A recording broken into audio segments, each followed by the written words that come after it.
everyone, it's Colin from DIY Guy. Thanks for checking out today's video. So today I'm going to be building a full-size garden fence around the full perimeter of my garden instead of this partial fence that I've got here. You can see I've had some squirrels or whatever else in here trying to dig around, find nuts and stuff. There's not really anything in there. I haven't planted anything yet. But the last thing I want is to go through all the work of laying out my seedlings and planting them and then have some squirrels or rabbits come in and dig them all up. So when I was deciding what fence to build, I had to think of budget, how long I wanted to use it, and how portable I wanted it to be. So my first option would have been ideal, but it wasn't portable and it wasn't cheap. So this option was to do the 4x4, 5-foot Gothic wooden posts and also use that kind of meshed welded cattle wire.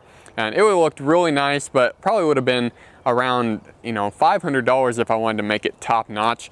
And also I would have had to dig footings for the posts, fill it with concrete, just a lot of extra work. And so I decided to go with a $90 option that is really, most of that cost is just the T-post. So I'm going with about 8 or 10 T-posts around the perimeter of the garden. And then I bought $20 worth of bird netting. So I have no idea how well this is gonna hold up. The netting was cheap. If it fails, I can always use chicken wire in the next go around, but I think it'll do the job. I'm not trying to keep out like wild bears or anything. I really just wanna keep out squirrels and rabbits. And so first thing I'm gonna do is tear down this old janky fence, then I'm gonna build a real fence. All right, the janky fence is taken down and now it's time to make the better one. Not a great one, just a better one, because remember, it's only 90 bucks and most of that was in the T-post. So this is the garden layout that I've got, or for my fencing. I'm gonna have 4 posts in the back, 4 in the front, and then an additional one on each end, and that'll be all the support I need. So the ones in the back are gonna be the 5-footers, the ones in the front are gonna be the 6-footers. So I figure I pound them into the ground 1 foot, that gives me 48 inches all the way across. I'm gonna try to make it look as nice as I can with just T-posts and bird netting. And then up in the front, I'm gonna have probably a 3-foot wide opening for some sort of gate that I can walk through. Now the number one thing I want to pay attention to is how much room I have between my fence and my garden.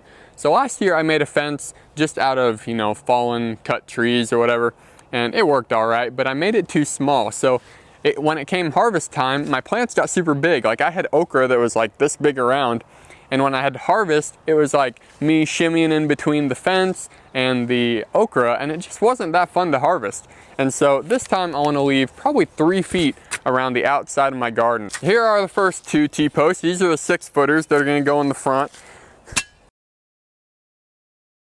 So one thing to look out for with T-posts is to make sure that you know what is below. As you're pounding these into the ground, they've got kind of this it's like a blade on the end of there. There's a pretty good chance it'll cut whatever you pound it into.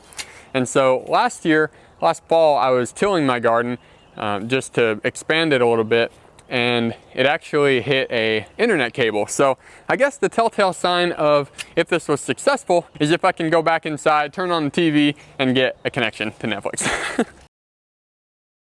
Okay, they're all roughed in place. So I'm gonna go ahead and do the front first, that way I can mark the gate and everything. And what I'm gonna do is measure and find the center of my garden, and then measure kind of a 3-foot opening in the front. So as you do this, make sure the ribbed side is out, because that's what your netting will kind of wrap around.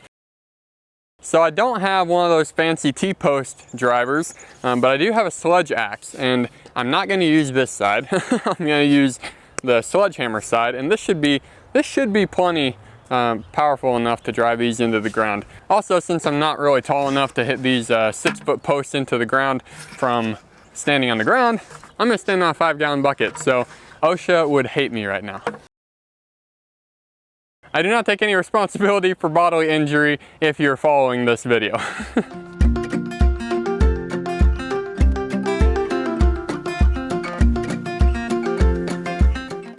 All right, so now's a little bit of a tricky part. I want to make sure the tops of all the posts are level with each other. So I've tied a string about 2 inches from the top of each post. You can see it there. Right now it's pretty sloped. And so I'm gonna basically pound the stakes into the ground until I can put this across the string, and then that means they're gonna be level. All right, basically that's what I'm gonna do for the whole, probably next hour or so, is get all these level. So I'll just catch you later when I'm putting the netting on. All right, I finally got all the T-posts mostly level. It's not perfect, but it's a lot of slopes to work around. So I think it looks pretty good. I'll go ahead and take you to the road and you can see a little bit better view of it. So here we are. Here's the side view, and it doesn't look too bad. That front row is nice and straight, and then the back row, even that middle row, it's pretty straight. And that back row is also really nice. It's right in line with those blackberry posts. So it looks pretty good. Now the last part of this is probably going to be fairly easy. So I got this off Amazon, and this is my bird netting. And to be honest, it's a little it's a lot smaller than what I expected. It's basically, I don't know how good you can see it. It's just a bird netting. You know, it's 20 bucks for 100, maybe 150. I think it was 100 feet. But it also came with some zip ties. Not too many, probably 30 or 40 of them. And then I guess these are stakes you can use to hold them and hold the netting in the ground. So this is what it looks like unrolled. Let's see if I can find an edge here. It's got kind of a strengthened edge up top. Maybe you can see that. It's got like six or seven strands there.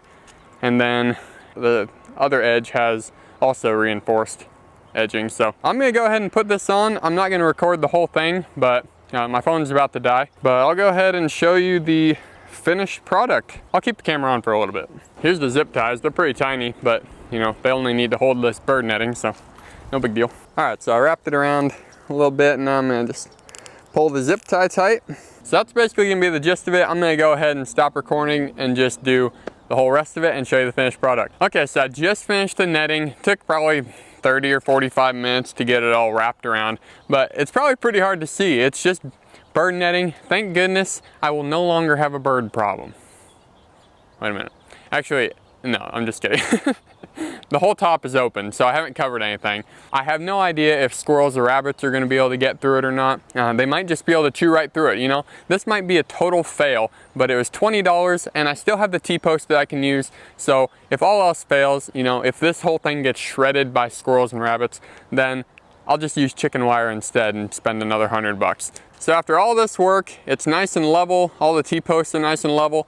I've got my opening right here. It's pretty hard to see, especially against like a grassy backdrop, but there you can kind of see it in the light. So yeah, it just kind of goes all the way up and down. I just put zip, zip, zip, and then wrapped it all the way around. So to be honest, it's probably not worth showing you too much more of the netting because you can't really see it anyways, but yeah, that's about it. So thanks for checking out today's video. If you like it, hit that like and subscribe button for me. Also, let me know in the comments how you do a budget fencing. Like, what would you recommend if this falls through? Would you recommend chicken wire? Have you used that before? So until next time, keep growing it yourself.